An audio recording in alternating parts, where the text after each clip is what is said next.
Let's talk about something that doesn't get said enough in the personal development space. Coaching is everywhere right now. Everyone is a coach, everyone has a framework, everyone has a proven step-by-step method that promises transformation. And before I go any further, let me just be clear about one thing. This isn't about discrediting anyone's work. There's a time and a place for mentorship, advising, consulting, and structured programs. Those can be extremely helpful in the right season. But if you're going to invest your time, your energy, and your money into your growth, you deserve to understand what you're actually buying. Because not all coaching is actually coaching. So what is coaching? Let's ground this in real definitions for a second. The International Coaching Federation describes coaching as partnering with a client in a thought-provoking creative process that inspires them to maximize their personal and professional potential. And the National Board for Health and Wellness Coaching describes it as partnering with clients seeking self-directed, lasting changes aligning with their values, which promote health and wellness and enhance well-being. If you strip those down to their essence, they're both pointing to the same thing. Coaching is a partnership.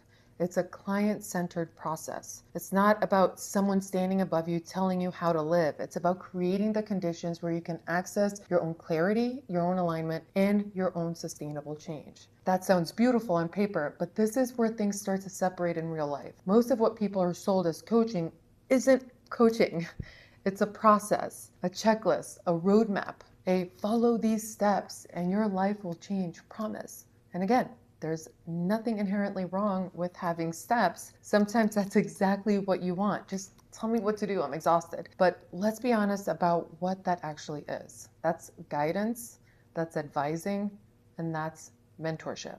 And again, those are extremely valuable, but they are not the same thing as coaching. Here's the thing, if it were just about steps, you'd already be there. If transformation were only about following a step-by-step process, most people would already be living the life that they say they want, because information is not scarce anymore. You can look up how to set boundaries, start a business, leave a relationship, build confidence, create habits, or just fix your entire mindset. The steps are out there. So the real question becomes, why don't people follow them? Because the problem isn't the steps. The problem is what gets activated inside of you when you try to follow them. Two people can be given the exact same plan. Speak up in meetings, set boundaries, say no, apply for the job, start the thing, stop overcommitting. One person takes action and the other hesitates or overthinks, procrastinates, people please, or abandons themselves completely in the process. It's the same steps,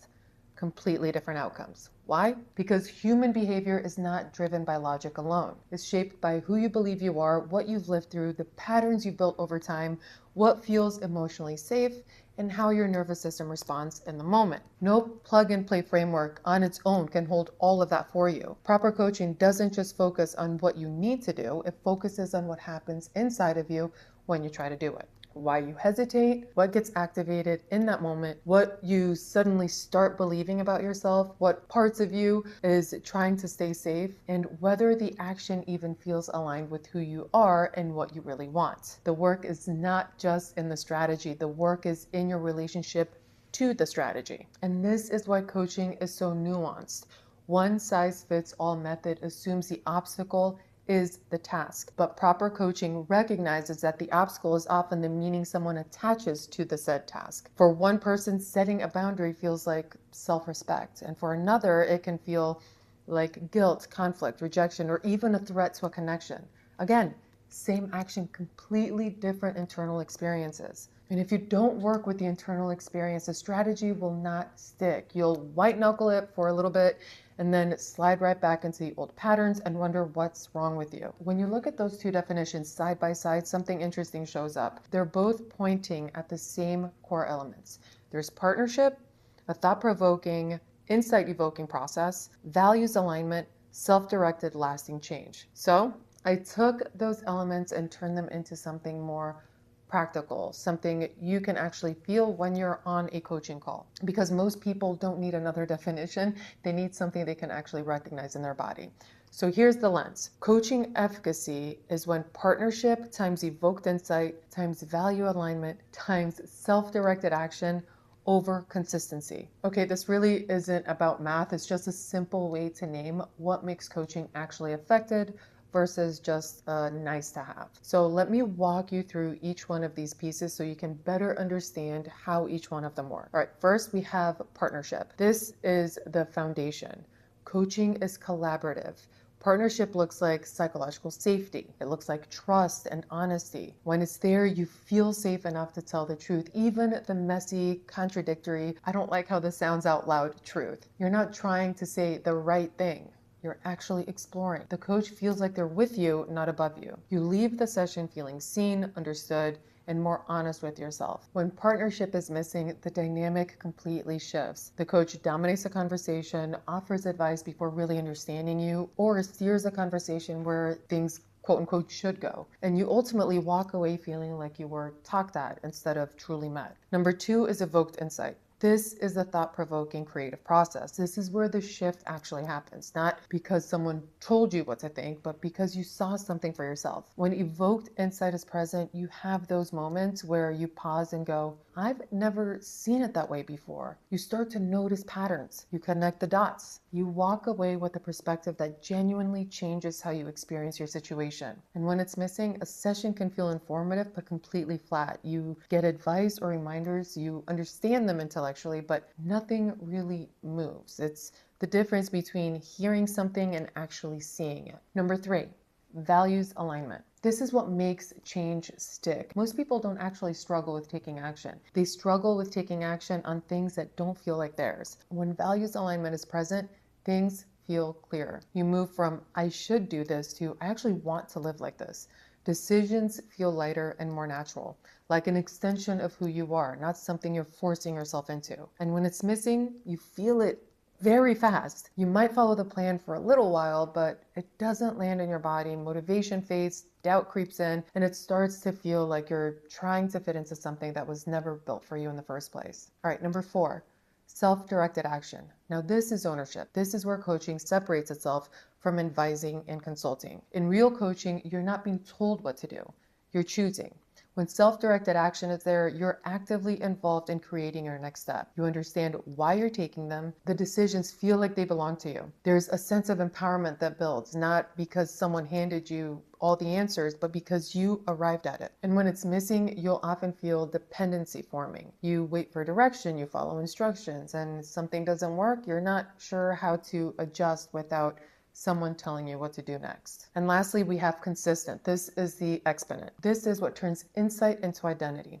One powerful session can absolutely create awareness. It can change how you see yourself, but repeated integration is what creates transformation. So when consistency is present, the work doesn't stay in the session. It starts to show up in your life. You revisit insights, you build on them. You notice gradual compounding shifts in how you think, act, and respond. But when consistency is missing, you get the cycle most people know too well. A big aha moment that feels incredible, but doesn't actually change anything long term. Now, when all 5 of these elements are present, you feel safe enough to be honest, you start to see yourself clearly, you connect to what actually matters to you, and you take ownership of your actions. And over time, that repetition creates real lasting change.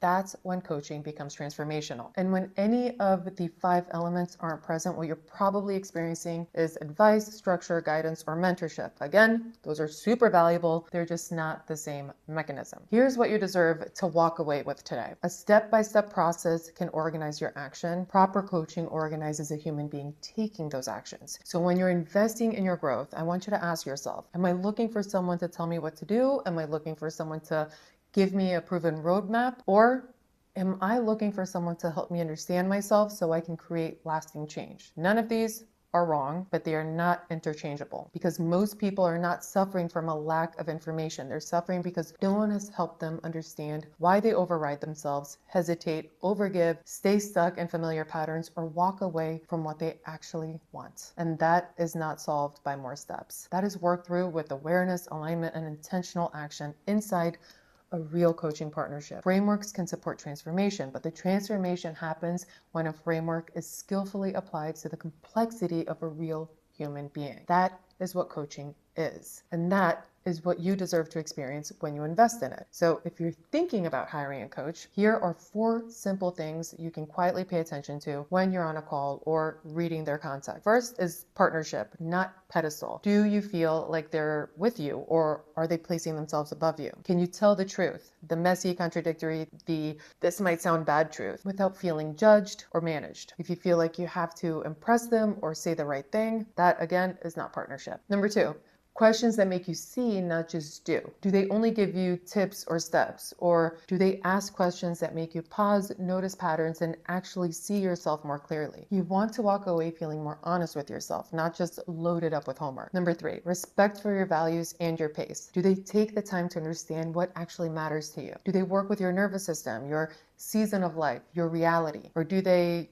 shame you for not moving fast enough? Alignment matters more than intensity. Number 4, support that builds your ownership, not your dependency. Do you feel more capable over time, or are you reliant on them to tell you what to do? Do your decisions start to feel like they belong to you, or like you're just following orders? Coaching should grow your self-trust, not weaken it. And when you're on a discovery call or reading a sales page, keep these in the back of your mind, like quiet little check boxes. If you don't feel partnership, if you don't feel seen, if you don't feel more you after talking with them, that's information.